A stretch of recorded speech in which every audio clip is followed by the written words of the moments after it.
శ్రీమన్మహాభారతము 647వ రోజు. ఓం అస్మద్గురుభ్యో నమః. నారాయణం నమస్కృత్య నరం చైవ నరోత్తమం దేవీం సరస్వతీం వ్యాసం తతో జయం ఉదీరయేత్. శ్రీమన్మహాభారతము సభాపర్వము 74-75వ అధ్యాయముల ద్వారా సూత మహానుభావుడు శౌనకాది మహర్షులందరికీ ప్రవచనం చేస్తూ ఈ రకంగా చెబుతూ ఉన్నాడు.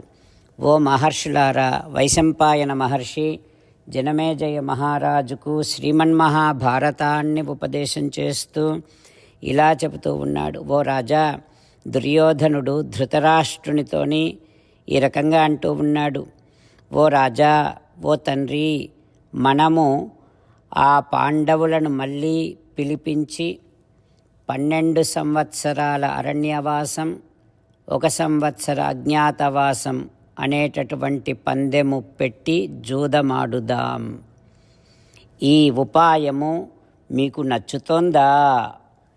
ఒకవేళ వారే కనుక ఓడిపోయి 12 సంవత్సరాల అరణ్యవాసము, 13వ సంవత్సరము అజ్ఞాతవాసము చేసి కూడా ఒకవేళ వారు కనుక విజయవంతముగా తిరిగి వస్తే వారిని యుద్ధములో ఓడిద్దాం. ఈ ఉపాయము మీకు నచ్చుతోందా అని దుర్యోధనుడు ధృతరాష్ట్రునితో అన్నీ చెప్పగానే వెంటనే ధృతరాష్ట్రుడు మనస్సు మార్చుకొని తూర్ణం ప్రత్యానయస్వైతాన్ కామం వ్యధ్వగతానపి అగచ్చంతు పునర్ద్యూతం ఇదం కుర్వంతు పాండవాః. వెంటనే ధృతరాష్ట్రుడు ఈ రకంగా అంటూ ఉన్నాడు. పాండవులు ఎంత దూరము వెళ్ళి ఉన్నా సరే వారిని వెనక్కి పిలిపించు. వారు వచ్చి ఈ క్రొత్త పందెముతో జూదమాడాల్సిందే అని ధృతరాష్ట్రుడు అనగానే అప్పుడు ద్రోణుడు, సోమదత్తుడు, బాహ్లీకుడు, కృపాచార్యుడు, విదురుడు, అశ్వత్థామ, యుయుత్సుడు, భూరిశ్రవుడు, భీష్ముడు, వికర్ణుడు వీరంతా కూడా ఓ రాజా, ఇప్పుడు జూదం వద్దిక, ప్రశాంతముగా సాగనివ్వు అని అన్నప్పటికీ ఇక కుమారులపైన ప్రేమ ఉన్నటువంటి అకామానాంచ సర్వేషాం సుహృదామర్ధదర్శినాం అకరోతు పాండవ ఆహ్వానం ధృతరాష్ట్రః సుతప్రియః. కుమారులపైన ఉండేటటువంటి ప్రేమ వలన అక్కడ ఉన్నటువంటి వారు ఎంతోమంది మిత్రులు, శ్రేయోభిలాషులు భవిష్యత్తును ఊహించి చెబుతూ ఉన్నప్పటికీ అక్కడి వారికి ఎవ్వరికి ఇష్టము లేకపోయినప్పటికీ కుమారులపైన ఉన్నటువంటి ప్రేమతో ధృతరాష్ట్రుడు పాండవులను పిలవడానికే ఆదేశించాడు. ఇక అప్పుడు గాంధారి రాబోయేటటువంటి ప్రమాదమును శంకించి ధర్మపరాయణైనటువంటి గాంధారి ధృతరాష్ట్ర మహారాజుతోని ఈ రకంగా అంటూ ఉంది. ఓ రాజా, మన కుమారుడు దుర్యోధనుడు జాతే దుర్యోధనే క్షత్త మహామతి అభాషత నీయతాం పరలోకాయ సాద్వయం కులపాంసనః. మన దుర్యోధనుడు పుట్టగానే మహావిద్వాంసుడైనటువంటి మన విదురుడు ఏమన్నాడో జ్ఞాపకం ఉందా? ఈ బాలుడు వంశనాశకుడు, ఇతనిని వదిలిపెట్టటమే మంచిదని చెప్పాడు కదా రాజా అంటూ గాంధారి ధృతరాష్ట్రునితో చెబుతోంది. ఆ తర్వాత ఏం జరుగుతుందో రేపు తెలుసుకుందాం. జై శ్రీమన్నారాయణ, జై శ్రీమన్నారాయణ. అమ్మా నాన్నలకు సాష్టాంగ నమస్కారం చేద్దాం. మన ఆచార్యవర్యుల శ్రీచరణారవిందములకు సాష్టాంగ నమస్కారం చేద్దాం. శ్రీ వేదవ్యాస మహర్షుల వారి దివ్య పాదారవిందములకు సాష్టాంగ నమస్కారం చేద్దాం. శ్రీ విఘ్నేశ్వర స్వామి వారి శ్రీచరణారవిందములకు సాష్టాంగ నమస్కారం చేద్దాం. శ్రీమన్మహాభారత గ్రంథరాజమునకు శిరస్సు వంచి నమస్కరిద్దాం. శ్రీకృష్ణ భగవానుని శ్రీచరణారవిందములకు సాష్టాంగ నమస్కారం చేద్దాం.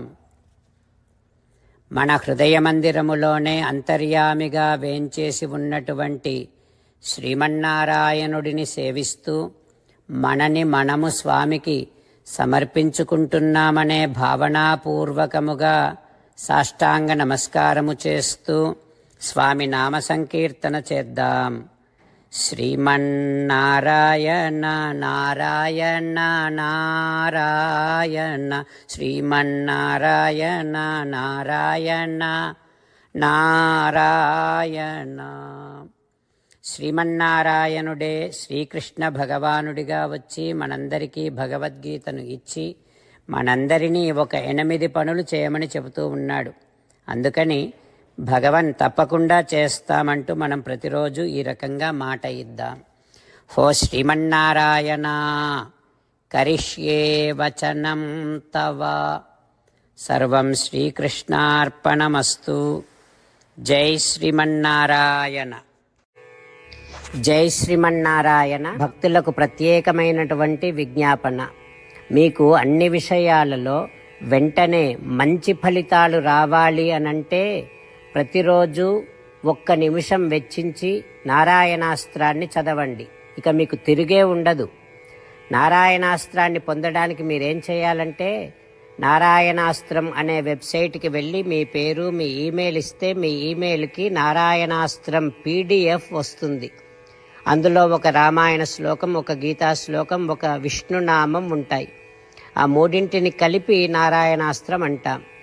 ప్రతి ఒక్కరికి వేరువేరు శ్లోకాలను ఇస్తున్నాం. ఆ రకంగా ఎవరి శ్లోకాన్ని వారు ప్రతిరోజు తప్పనిసరిగా చదవటం వలన ప్రతిరోజు ప్రతి 24,000 భక్తులతో ఒకసారి సంపూర్ణ రామాయణ పారాయణ, 33 సార్లు శ్రీమద్ భగవద్గీత పారాయణ, 24 సార్లు శ్రీ విష్ణు సహస్రనామ స్తోత్ర పారాయణ జరుగుతుంది. ప్రతి ఒక్కరికి అంతటి విశేష ఫలితము ప్రతిరోజు లభిస్తుంది. అందుకని మీరు మీ కుటుంబ సభ్యులు అందరూ ఒక్కొక్కరు ఒక్కొక్క నారాయణాస్త్రాన్ని వెంటనే పొందండి. జై శ్రీమన్నారాయణ. శ్రీమద్ భగవద్గీత సారాంశముగా 18వ అధ్యాయములో 65 నుంచి 69 శ్లోకముల ద్వారా శ్రీకృష్ణ భగవానుడు మనందరినీ ఒక 8 పనులు చేయమని చెబుతూ పరమాత్మ ఈ రకంగా అంటూ ఉన్నాడు. ఎవరెవరైతే నేను చెప్పిన ఈ 8 పనులు చేస్తారో వారందరూ నాకు చాలా ఇష్టమైన వారవుతారు. అప్పుడు వారిని నేను సకల పాపముల నుండి సకల దుఃఖముల నుండి విముక్తులను చేసి నా అంతటి వారిగా చేసుకుంటా, తరగని ఆనందాన్ని అనుభవింపచేస్తా. నిజమే చెబుతున్నా, ప్రమాణము చేసి చెబుతున్నా అంటూ సాక్షాత్తుగా దేవదేవుడైన శ్రీమన్నారాయణుడైన శ్రీకృష్ణ భగవానుడే మనను ఈ 8 పనులు చేయమని చెబుతూ ఉన్నాడు కనుక హో శ్రీమన్నారాయణ కరిష్యే వచనం తవ తప్పకుండా చేస్తా, నువ్వు చెప్పినట్టే చేస్తా అంటూ మనం ప్రతిరోజు దేవదేవుడైన శ్రీమన్నారాయణుడికి ఈ రకంగా మాట ఇద్దాం. హో శ్రీమన్నారాయణ నువ్వు చెప్పినట్టే నేను నిన్నే సంతతము ధ్యానము చేస్తూ ఉంటా.